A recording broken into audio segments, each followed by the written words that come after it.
দিদি বার্তা হচ্ছে একটাই, ধৈর্য ধরো, দিদি দেখে দিশা দেখাবে, সেই পথে চলতে হবে। মোদ্দা কথা, যত এই আমাদের কি বলবো মানে এই যে আমাদের যে ডিটেনশন ক্যাম্প নিয়ে বলছে, এই লোককে কানে দিয়ে মাথা গরম করলে হবে না, এর সঙ্গে ঠান্ডা মাথায় বিবেচনা করে যা করা করতে হবে। ওই জায়গায় উত্তেজিত হলে হবে না, ঠান্ডা মাথায় দিদি বলছে যা হয় ঠান্ডা মাথায়।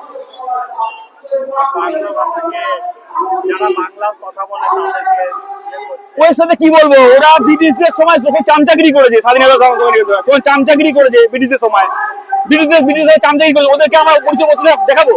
ওরা ঠিক করবে কে বাঙালি কে বিদেশি কে বাংলাদেশি, ওরা বিবেচনা করবে? ওরা নিজেরা বিদেশে আমাদের ইংরেজদের পাশে করে বেরিয়েছে, ওদের আমরা করবো?